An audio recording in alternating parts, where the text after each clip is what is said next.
සුබ දවසක් යාළුවනේ. මම අද පෙන්වන්න හදන්නේ ෆිනිෂින් වහලකට කණු ගෙනාපුවා අපි කණු හිටව ගන්න ආකාරයයි.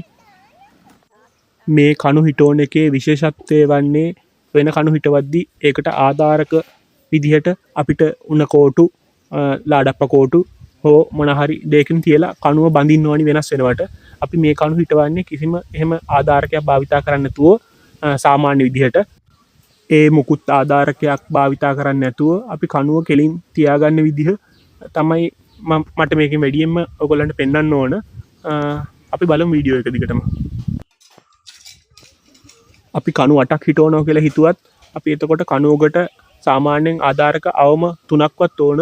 ඒ විදිහට ආධාරක 3ක් ගානේවත් ගත්තොත් කණු 8කට අපිට ආධාරක විදිහට කෝටු හරි උණ බට හරි මොන හරි අපිට ලෑස්ති කරගන්නවා කෑලි 24ක්. ඒ වගේම ආධාරක කෝටු වලට අමතරව අපිට ඒවා බඳින්න මොන හරි ලණු හරි මොන හරි ඒවත් සාමාන්‍ය ටිකක් අපිට ලෑස්ති කරගන්න වෙනවා. අපිට දැන් මේ ක්‍රමයට කණු හිටවනකොට අපිට මුකුත් අවශ්‍ය වෙන්නේ නැහැ මේ අනුතරව ආධාරක කියලා જાතියක්. කොන්ක්‍රීට් සඳහා යන වියදමත් ගොඩක් අඩුයි. අපි දැන් කතා කරමු මේක හිටවන ක්‍රමය. තමන් කණුව හිටවන්න බලාපොරොත්තු වෙන තැන අඩි 1.5 විතර කොටුවක් ඇඳගෙන ඒක පහළට හාරගෙන යන්න. ඒ පහළට හාරන ප්‍රමාණය තමන්ගේ කණුව යට වෙන ප්‍රමාණය උස අණුව බලලා තමයි කරන්න ඕන. අඩි 1.5 කිව්වට 1.5 නැතත් එච්චර ගාණක් නෑ සමහර තැන්වලදී. ගොඩක් ගැඹුරට හැරෙනවා නම් වල 1.5ක් අවශ්‍ය වෙන්නේ නැහැ. අඩිය වගේ වලක් තිබ්බන් ඇති. ඊට පස්සේ අවශ්‍ය ප්‍රමාණයට වල හාරගෙන ඊට පස්සේ අඩියට සාමාන්‍යයෙන් කොන්ක්‍රීට් බාල්දියක් විතර දාන්න. ඊට පස්සේ කණුව ගෙනත් වලට බස්සන්න. ඒ බස්සනකොට කණුවල කම්බි තියෙනවනේ කම්බිත් අර දාපු කොන්ක්‍රීට් එකට අහු වෙන විදිහට වටේට දිගහැරලා නමලා දාන්න. ඊට පස්සේ කණුව ලම්බ කරගෙන සාමාන්‍යයෙන් ෆවුන්ඩේෂන් ගල් කියන ගල් ඒ වගේ ගල් වටේට වලට දාන්න. කොන්ක්‍රීටුත් කණුවට වැටෙන විදිහට ගල් තියන්න.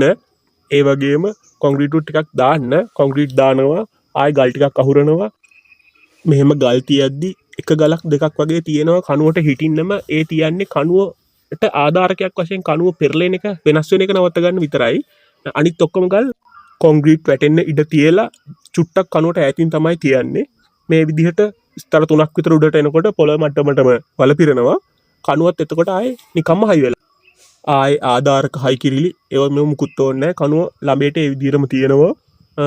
මුකුත් කරන්න දෙයක් නැහැ. නිකම්ම එතකොට ස්වභාවික හයි වෙන්න තමයි තියන්නේ ඊට පස්සේ. මේ ක්‍රමයේදී කොන්ක්‍රීට් සඳහා යන වියදමත් ගොඩක් අඩුයි. ඊට පස්සේ කණු ටික වේලුනාම මේ උඩ කොටස් ටික හයි කරගන්න විතරයි තියෙන්නේ. ඔයාලත් මේ විදිහට ෆිනිෂින් වහලක කණු හිටවල බලන්න ඉතාමත් සාර්ථක ක්‍රමයක්.